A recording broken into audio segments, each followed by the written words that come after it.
Hello guys, Akshay Kumar की film Sarfira का trailer आ चुका है और ये फिल्म 12 जुलाई को सिनेमाघरों में रिलीज होगी। अक्षय कुमार की ये film south movie Soorarai Pottru का रीमेक है। सोरारई पोट्रू को हिंदी में उड़ान नाम से रिलीज किया गया था। ये आपको नेटफ्लिक्स पर मिल जाएगी और ये फिल्म नेशनल अवार्ड भी जीत चुकी है। दोनों फिल्मों की कहानी बिल्कुल सेम होने वाली है और ये फिल्म एकदम सच्ची घटना पर आधारित है। ये कहानी कैप्टन गोपीनाथ की है, जिन्होंने अपने दो दोस्तों के साथ मिलकर डेक्कन नाम की एयरलाइन कंपनी शुरू की। इन्होंने इंडिया में पहली बार सस्ती एयरलाइन की शुरुआत की थी। तो अगर आपने मूवी देखी है तो आप मेरी इस वीडियो को स्किप भी कर सकते हो, और अगर नहीं देखी है तो चलिए स्टोरी हम शुरू करते हैं। तो गाइस, मूवी की शुरुआत में हम एक प्लेन को उड़ते हुए देखते हैं जिसका फ्यूल खत्म हो चुका है और प्लेन को किसी एयरपोर्ट पर लैंड करने की परमिशन नहीं मिल रही थी। तभी उस प्लेन के पायलट को कोई ऑर्डर देता है कि मिलिट्री रनवे पर प्लेन को लैंड कर दो। ये ऑर्डर इस मूवी के लीड कैरेक्टर मारन ने दिया था और ये इस मूवी का हीरो भी है। और यहाँ हम देखते हैं कि मारन बिना किसी परमिशन के प्लेन को मिलिट्री एरिया में लैंड करा देता है और तभी मारन अपने एक दोस्त के साथ उस एरोप्लेन का पीछा करते हुए उस मिलिट्री कैंपस में घुस जाता है। प्लेन की लैंडिंग के दौरान उसका एक्सीडेंट हो जाता है। तभी वहां पर मिलिट्री आ जाती है और मारन के साथ साथ उसके दोस्तों को भी अरेस्ट कर लिया जाता है और इसी के साथ कहानी का सीन शिफ्ट हो जाता है और कहानी पहुंच जाती है फ्लैशबैक में और हमें 6 साल पहले का सीन दिखाया जाता है। और हम देखते हैं एक भूमि नाम की लड़की को जो अपनी फैमिली के साथ ट्रेन में अपनी शादी के लिए लड़का देखने जा रही थी और यहाँ हमें पता चलता है कि भूमि पहले ही 20 लड़कों को रिजेक्ट कर चुकी है। भूमि और उसकी फैमिली एक गांव में पहुंच जाते हैं। ये गांव पूरी तरीके से बंजर था और ना ही यहाँ बिजली थी और ना ही कोई सुख सुविधा थी। तभी ये लोग मारन के घर पहुंच जाते हैं क्योंकि ये लोग शादी के लिए मारन को ही देखने आए थे। और तभी वहां पर मारन आ जाता है और भूमि और उसके परिवार से कहता है, मेरे पास फूटी कौड़ी भी नहीं है, जो भी था सब लोन की किस्तों में चला गया। मेरे पास बस एक ही चीज है, वो है एयरलाइन बिजनेस शुरू करने का आइडिया, और इस बिजनेस को शुरू करने के लिए भी बैंकों ने मुझे लोन देने से मना कर दिया है। लेकिन भूमि को मारन की सच्चाई बहुत अच्छी लगती है और वो शादी के लिए हाँ कर देती है। उसके बाद रात को वो दोनों बात करते हैं। तब मारन भूमि को बताता है कि मैं पहले दूसरे गाँव में रहता था जहाँ पर बिजली नहीं आती थी, और यहाँ से सीन शिफ्ट होता है मारन के पास्ट में, जहाँ पर मारन के पिता एक टीचर थे और वो मारन के साथ गवर्नमेंट को चिट्ठी लिखा करते थे। उनका मानना था कि एक दिन उनके गांव में बिजली जरूर आएगी। उस गांव में ट्रेन भी नहीं रुकती थी, जिसकी वजह से लोगों को ट्रैवल करने में बहुत दिक्कत होती थी। इसलिए एक दिन मारन गांव के लोगों के साथ पटरी पर बैठकर प्रोटेस्ट करने लगता है। तो गुस्से में ये लोग पत्थर फेंकने लगते हैं, जिसकी वजह से मारन के दोस्त को चोट लग जाती है। इसके बाद मारन के पिता मारन पर बहुत गुस्सा करते हैं। मारन अपने पिता से कहता है, लेटर लिखने से कुछ नहीं होगा, हमें सुविधाएं चाहिए तो लड़ना होगा। ये सुनकर उसके पिता उसे एक थप्पड़ मार देते हैं, जिसके कुछ दिनों के बाद हम देखते हैं कि मारन ने एनडीए ज्वाइन कर लिया है और कुछ महीनों के बाद वो एयरफोर्स में पायलट बन जाता है। एयरफोर्स में मारन का सीनियर अफसर नायडू होता है, जो मारन को बहुत परेशान करता है। उसके बाद कहानी प्रेजेंट में आ जाती है और अब भूमि भी मारन को बहुत पसंद करने लगी थी। अगले दिन भूमि और उसके परिवार वाले वापस जाने के लिए तैयार हो जाते हैं। मारन और भूमि का रिश्ता पक्का हो जाता है और उसके बाद भूमि और उसकी फैमिली उस गाँव से वापस चले जाते हैं। उसके बाद हमें 3 साल बाद का सीन दिखाया जाता है और अब मारन चेन्नई आ चुका था। चेन्नई आकर वो अपने दोस्त सेबेस्टियन से मिलता है। सेबेस्टियन भी उसके साथ एयरफोर्स में पायलट की जॉब किया करता था। अब हमें यहाँ पता चलता है कि सेबेस्टियन ने अपने दोस्त मारन के सपने को पूरा करने के लिए पायलट की जॉब छोड़ दी है। सेबेस्टियन अब कोडिंग में मास्टर होता है और अब वो बच्चों को कोडिंग सिखाने का काम करता है।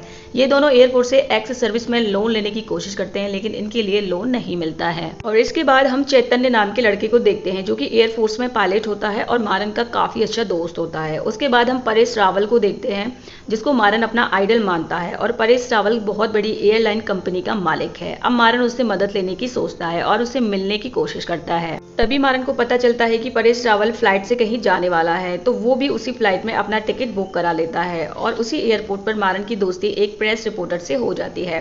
फ्लाइट में मारन परेश से मिलता है और अपने एयरलाइन बिजनेस का आइडिया बताता है। मारन कहता है कि मैं एक एयरलाइन शुरू करना चाहता हूँ जिसका टिकट ट्रेन से भी कम हो, जिसमें गरीब लोग भी ट्रैवल कर सकें। और उसकी इस बात को सुनकर परेश कहता है कि गरीब भी हमारे साथ बैठकर ट्रैवल करेंगे तो हम में और उनमें क्या फर्क रह जाएगा। मारन ये सुनकर शॉक्ड हो जाता है, क्योंकि वो उसे अपना आइडल मानता था और उसे नहीं पता था कि वो इस तरह की थॉट्स रखता है। फाइनली परेश उसके साथ बिजनेस करने से मना कर देता है और साथ ही उसकी बहुत ही इंसल्ट भी करता है। उसके बाद मारन को एक आदमी मिलता है और उसका नाम होता है प्रकाश बाबू। और प्रकाश बाबू मारन से कहता है कि जब तुम अपना आइडिया परेश को बता रहे थे तो मैं भी तुम्हारी पीछे वाली सीट पर बैठा था और मैं SCI का हेड हूँ। मुझे तुम्हारा आइडिया बहुत पसंद आया और मैं तुम्हारी तुम्हारी मदद करना चाहता हूँ, लेकिन मैं जानना चाहता हूँ कि तुम टिकट का पैसा कम कैसे करोगे। जिस पर मारन उसे बताता है कि हम प्लेन का एक्स्ट्रा खर्चा कम करके टिकट का पैसा भी कम कर सकते हैं और 1 घंटे की फ्लाइट में हम मैगजीन्स या न्यूज़पेपर नहीं रखेंगे, स्टाफ को भी लिमिटेड ही रखेंगे और हर दिन हम 6 बार ट्रिप करेंगे। और प्रकाश बाबू को मारन का आइडिया बहुत पसंद आता है। उसके बाद मारन भूमि से मिलने जाता है और भूमि ने तब तक एक बेकरी की दुकान स्टार्ट कर दी थी। अब मारन भूमि से शादी करने के लिए कहता है। भूमि कहती है कि मैं शादी के बाद अपना बिजनेस बंद नहीं करूंगी। इस पर मारन मान जाता है और उन दोनों की शादी हो जाती है। उसके बाद मारन प्रकाश बाबू और बाकी मेंबर्स के साथ मीटिंग करता है और मेंबर्स को कन्विंस करने की कोशिश करता है। तभी एक मेंबर्स मारन से पूछता है कि एक सेकंड हैंड प्लेन की कीमत 90 करोड़ होती है तो तुम 10 करोड़ में कैसे खरीदोगे। इस पर मारन कहता है कि प्लेन हम खरीदेंगे ही नहीं बल्कि हम प्लेन को लीज पर लेंगे। एक कंपनी है और वो हमें अपने प्लेन को आधे दाम में लीज पर देने के लिए रेडी है। अब मारन का आइडिया सबको पसंद आता है और सारे मेंबर्स उसे पैसे देने के लिए तैयार हो जाते हैं, लेकिन उन्हें मारन के लिए पैसे देने में 6 महीने भी लग सकते हैं। इस पर प्रकाश बाबू मारन से कहते हैं कि तुम पैसे का अरेंजमेंट करके उस प्लेन को रोक लो, पैसे तो बाद में भी मेंबर्स दे ही देंगे, नहीं तो वो प्लेन कोई और ले जाएगा। इस पर मारन मान जाता है और मारन अपना घर खेत सब कुछ गिरवी रखकर 47 लाख का इंतजाम कर लेता है। और अब पैसों का अरेंजमेंट होने के बाद मारन प्लेन को इंडिया लाने के लिए प्लेन का लाइसेंस बनवाने के लिए DGCI ऑफिस जाता है, लेकिन DGCI ऑफिसर उसे कई हफ्तों तक बहाना मारकर बेवकूफ बनाता रहता है। इन सारी चीजों से मारन अब तंग आ चुका था और उसके बाद वो अपनी दोस्त उसी प्रेस रिपोर्टर से मिलता है जो उसको एयरपोर्ट पे मिली थी और वो उससे रिक्वेस्ट करता है और फाइनली वो भारत के प्रेसिडेंट अब्दुल कलाम सर के ऑफिस जाता है। उसके बाद वो अब्दुल कलाम सर को अपनी सारी स्टोरी सुनाता है और यहीं से हमारा सीन शिफ्ट हो जाता है और हम कहानी के पास्ट में पहुंच जाते हैं। जब मारन एयरफोर्स में पायलट की जॉब करता है, एक दिन उसके पिता की तबीयत खराब हो जाती है और मारन जल्दी से अपने घर आने के लिए फ्लाइट की इकोनॉमी की सीट बुक करवाने जाता है, लेकिन इकोनॉमी क्लास की सीट फुल हो चुकी थी और बिजनेस क्लास में सीट अवेलेबल होती है। उसकी कीमत 12,000 रुपए होती है, लेकिन मारन के पास केवल 6,000 रुपए थे, बाकी के 6,000 रुपए उसके पास नहीं थे। तो मारन एयरपोर्ट पर सभी लोगों के सामने 6,000 रुपए के लिए गिड़गिड़ाता है और रोता है, लेकिन उसे कोई भी पैसे नहीं देता। वो कहता है कि मैं 2 दिन के बाद वापस दे दूंगा, लेकिन फिर भी उसे कोई पैसे नहीं देता है। तो गाइज ये वाला सीन बहुत ही ज्यादा इमोशनल होता है। अब मारन बाई रोड अपने घर जाता है, लेकिन तब तक मारन के पिता की डेथ हो चुकी थी। अब मारन घर जाकर बहुत रोता है। तभी से मारन ठान लेता है कि वो एयरलाइन बिजनेस करेगा और फ्लाइट टिकट का पैसा इतना कम रखेगा कि सारे गरीब लोग उसे अफोर्ड कर सकें। अब कहानी प्रेजेंट में आ जाती है और अब्दुल कलाम सर मारन की कहानी सुनकर तुरंत DGCI ऑफिस में प्लेन लाइसेंस का आदेश दे देते हैं और तुरंत ही मारन को लाइसेंस मिल जाता है। फिर क्या था, मारन अपनी कंपनी का नाम ड्रैगन रख लेता है और अब चैतन्य भी एयरफोर्स की जॉब छोड़कर मारन के साथ काम करने लगता है। तभी कहानी में दोस्तों ट्विस्ट आ जाता है। जो कंपनी अपना प्लेन मारन को लीज पर दे रही थी उसने डील कैंसिल कर दी थी, क्योंकि उसी DGCI ऑफिसर ने कंपनी से उसका ब्लू प्रिंट मांगा था। ऊपर से गवर्नमेंट ने मारन की कंपनी में 50 लाख रुपए का फाइन भी लगा दिया था। ये सुनकर मारन एकदम पागलों जैसा हो जाता है, क्योंकि इसके लिए उसने अपना सब कुछ दांव पर लगा दिया था। और इसके बाद मारन DGCI ऑफिस जाता है और उस ऑफिसर से पूछता है कि हमारी ही कंपनी का ब्लू प्रिंट क्यों मांगा जा रहा है। तो दोस्तों यहाँ हमें पता चलता है कि वो ऑफिसर परेश के साथ मिला हुआ था। उसके बाद मारन और उसकी हाथापाई हो जाती है और मारन वहां से प्रकाश बाबू के पास मिलने के लिए जाता है और उन्हें सब कुछ बताता है। और उसके बाद दोस्तों हमें यहाँ पर फिर से एक ट्विस्ट देखने को मिलता है। एक्चुअली प्रकाश बाबू का उसे सच पता चल जाता है, क्योंकि प्रकाश बाबू भी परेश से मिला हुआ था और उसी के कहने पर उसने मारन को अपनी बातों में फंसाया था। और प्रकाश बाबू कहता है कि तुम अब अगले जन्म तक कर्जा चुकाते रहना। परेश पर मारन को बहुत गुस्सा आता है और वो परेश के घर जाता है उसे मारने के लिए, लेकिन उसकी सिक्योरिटी उसे वहां से पकड़कर बाहर कर देती है। उधर हम इस सब के चक्कर में मारन और भूमि के रिलेशन में भी दरार आ चुकी थी। तभी उसे पता चलता है कि वह पापा बनने वाला है और इन दोनों के बीच सब कुछ ठीक हो जाता है। एक सुबह मारन अपनी खिड़की पर एक चिड़िया देखता है और तभी उसके दिमाग में एक आइडिया आता है और वो सोचता है कि चिड़िया ना ही बड़ी होती है, लेकिन फिर भी बहुत ऊंचा और लंबे समय तक उड़ सकती है और छोटे होने की वजह से खाना भी कम ही खाती है। अब मारन कार्गो प्लेन बनाएगा और इसमें फ्यूल भी कम लगेगा, जिससे फ्लाइट की टिकट और भी कम हो सकती है। अब मारन एक जर्मन कंपनी से मिलता है जो कि कार्गो प्लेन्स बनाती है। मारन उनसे कहता है कि हम आपके कार्गो प्लेन्स को पैसेंजर प्लेन में कन्वर्ट करना चाहते हैं और ये कंपनी उसके ऑफर को एक्सेप्ट कर लेती है। और उधर परेश को जब ये पता चलता है तो उसे बहुत गुस्सा आता है। उधर मारन को कंपनी शुरू करने के लिए 3 करोड़ रुपए की जरूरत थी। तभी मारन की बैंक से फोन आता है और मारन भागकर बैंक जाता है तो देखता है कि उसके अकाउंट में लगातार रुपए आते जा रहे हैं। अब यहाँ उसे पता चलता है कि उसके गाँव के लोग अपने जमा पैसे भेजकर मारन की मदद कर रहे थे। उसके बाद मारन की पैसों की प्रॉब्लम खत्म हो जाती है। फिर वो रेलवे अधिकारी से मिलता है और कहता है कि सर मैं रेलवे टिकट काउंटर के पास अपना काउंटर लगाना चाहता हूँ ताकि लोग वहीं से मेरी फ्लाइट की टिकट बुक कर सकें।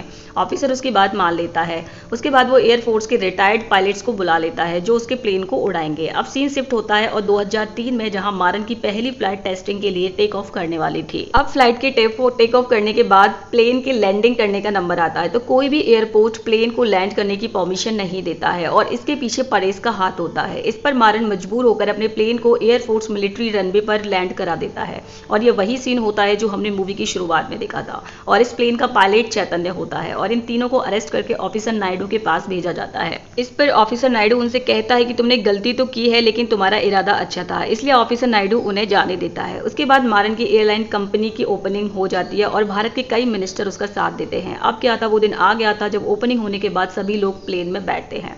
जैसे ही प्लेन टेक ऑफ करने वाला होता है तो प्लेन के इंजन से धुआं निकलने लगता है।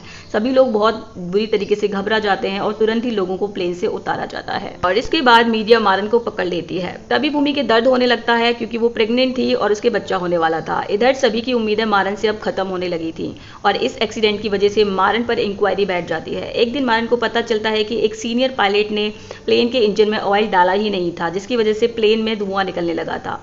तब मारन उस पायलट से कहता है कि तुमने ऐसा क्यों किया। इस पर वो पायलट कहता है कि मुझे पैसों की बहुत ज़रूरत थी, इसलिए मैंने ये किसी के कहने पे किया था और वो कोई और नहीं बल्कि परेश ही होता है। और पायलट को अपनी गलती का एहसास हो जाता है और वो इंक्वायरी में जाकर अपनी गलती मान लेता है और एक बार फिर से मारन को यहाँ पर चांस मिल जाता है। लेकिन लोगों का विश्वास अब मारन से उठ चुका था, तो मारन रेडियो चैनल के जरिए लोगों से कनेक्ट करता है और उन्हें कन्विंस करने की कोशिश करता है और कहता है कि अगर आपको मेरी फ्लाइट पर भरोसा नहीं है तो पहली फ्लाइट में मैं, मेरी पत्नी और मेरी बेटी और मेरी माँ आपके साथ सफर करेंगे। ये सुनकर सभी लोग उसकी फ्लाइट में आ जाते हैं, लेकिन इस बार मारन कोई भी रिस्क लेना नहीं चाहता था। इस चक्कर में वो सोता भी नहीं है। तभी वहां पर ऑफिसर नायडू आ जाते हैं अपने सोल्जर्स को लेकर और वो मारन से कहते हैं कि इस बार तुम्हारी फ्लाइट से कोई भी छेड़छाड़ नहीं करेगा। अगले दिन मारन की फ्लाइट उड़ान भरने के लिए तैयार थी और वो उड़ान भरती है। तभी मारन की आंखों में खुशी के आंसू निकल आते हैं। अगले दिन मारन के पास परेश का फोन आता है क्योंकि वो मारन के साथ बिजनेस करना चाहता था, लेकिन मारन परेश को मना कर देता है और कुछ दिनों के बाद मारन अपना सारा कर्ज चुका देता है। तो दोस्तों, ये कहानी बहुत ही मोटिवेशनल है और एक बार ये आपको देखना चाहिए और ये कहानी हमको शिक्षा देती है कि हमें अपने सपनों को पूरा करने के लिए कभी भी हार नहीं माननी चाहिए। तो दोस्तों, आपको ये मूवी कैसी लगी आप मुझे कमेंट करके जरूर बताइएगा। तो मिलते हैं नेक्स्ट नई मूवी के साथ नए वीडियो में, तब तक के लिए बाय बाय।